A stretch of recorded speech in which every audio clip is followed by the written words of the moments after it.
Assalamu alaikum, and welcome to another episode of The Chocolate Chick. All right, inshallah, today we'll do our episode on the benefits of being patient.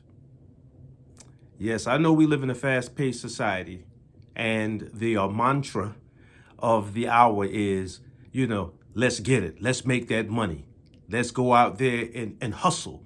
We live in the hustle mentality now. Everything is about a hustle, right? So when we speak about patience, people might get the idea that patience somehow means that we're talking about being too lax.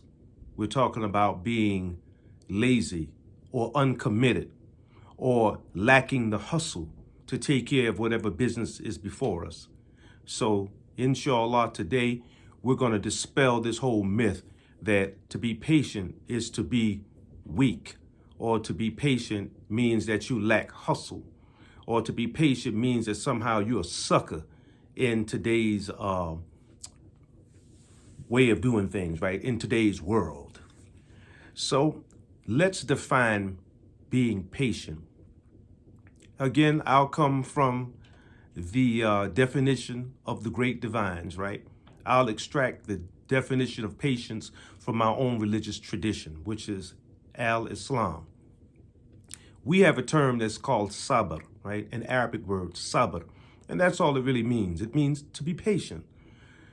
But it also means, or it gives off the ideal, right? So you have the denotative meaning, which means to be patient, right? Now let's deal with the connotation of the word sabr. What sabr means is to be fettered down, right? To want to do something, but you shackle yourself. You want to make a move, but you fetter yourself, or you bind yourself down, right? And the self that we're talking about at the moment is not our real self, so to speak. What it is, it's our ego, or you can say just raw human emotion, the wanting to respond to something, right? Some stimuli happen to us, and now we feel the necessary need to respond, right? I have to respond to that.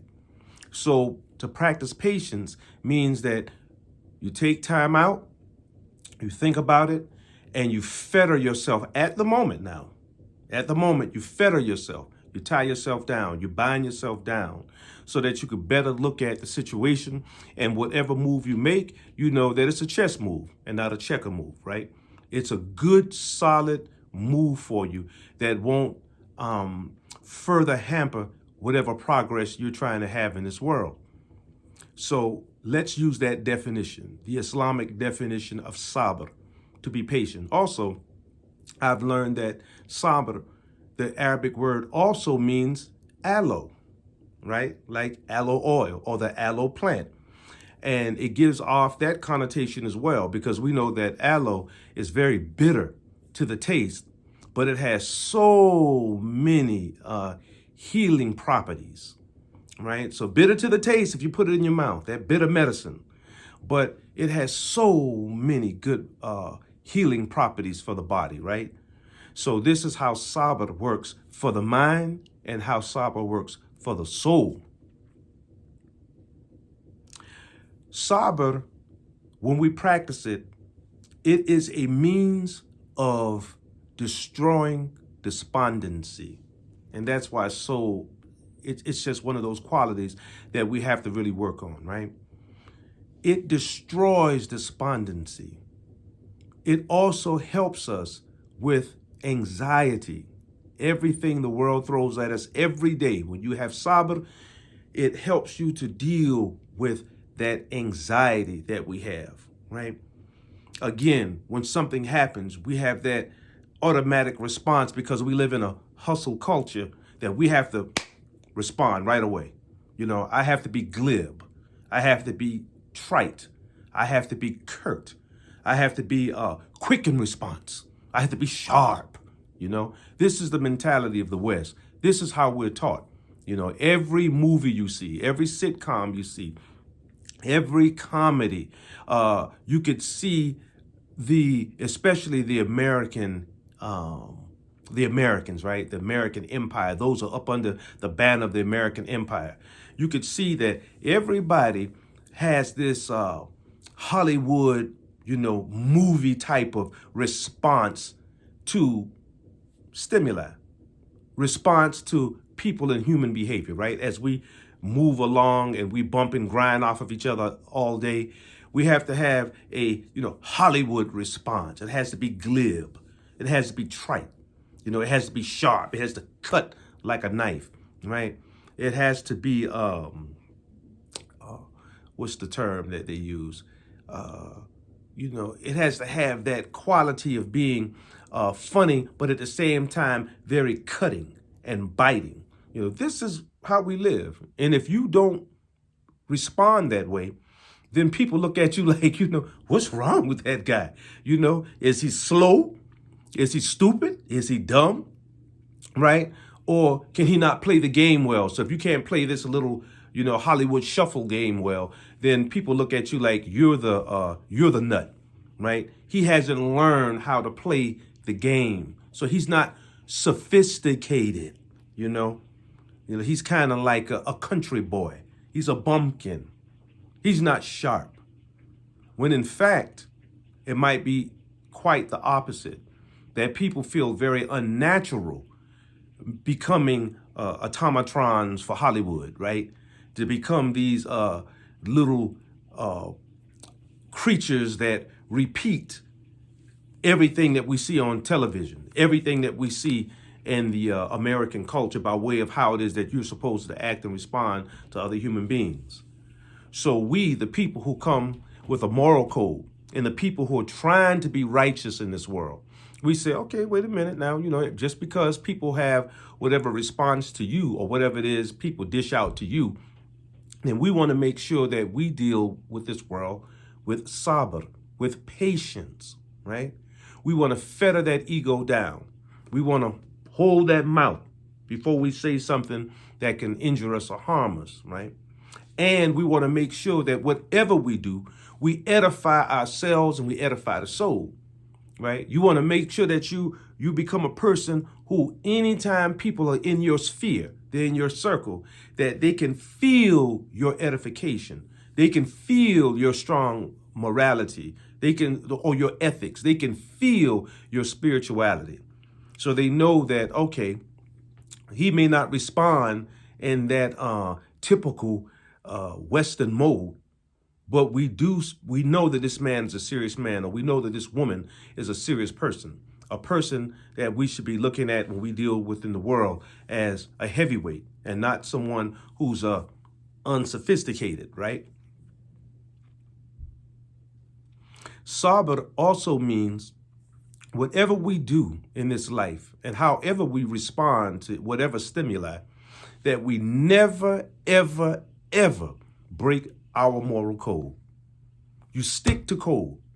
So if we're Muslim, Christian, Jewish, we have a similar code.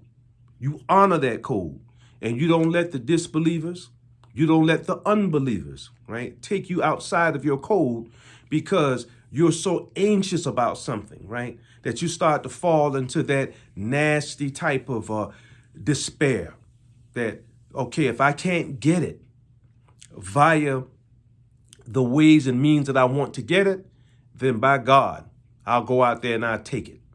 Or I'll do something outside of my moral code to secure what it is that I want. So again, this is what sabr comes in to help the human being, right? To be able to practice patience. And it is patience that gives us that feeling of security. I feel secure about my life. I feel secure about my mentality, the way I think, right? I feel secure about the selection of my words and what I'm about to say, because I know that I'm a person who practices patience. I know that I'm a person who can be patient. And again, all of this is contingent on being able to control our ego.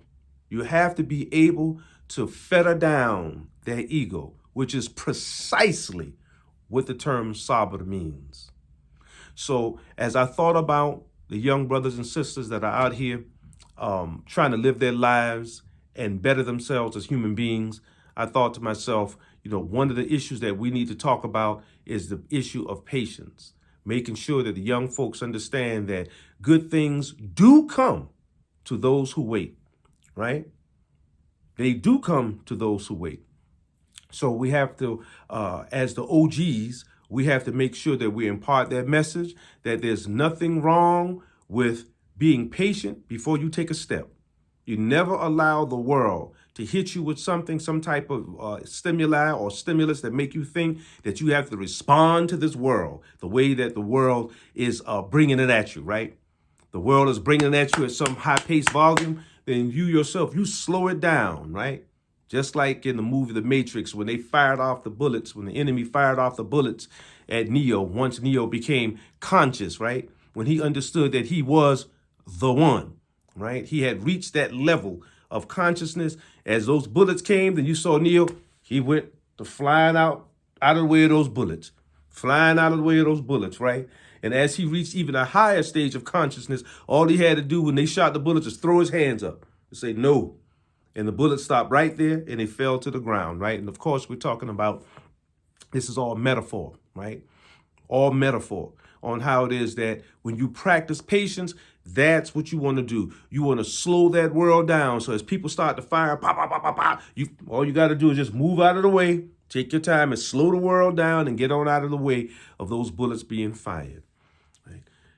Once you secure the idea of patience and you're able to practice it, then you'll see that this world will, you'll get much more benefit out of the world than being reckless and then, just diving into things because you believe what this world is telling you about hustle culture. All right. So I pray that what I said will benefit you, that you can take it as a tool to move into your life to become a person who's an ethical person, a person who's a moral man or a moral woman. Thank you for listening. If you like what you just heard, please do me a favor and like this particular episode and subscribe to my channel. I appreciate you. Love you. Have a good night. Assalamu alaikum.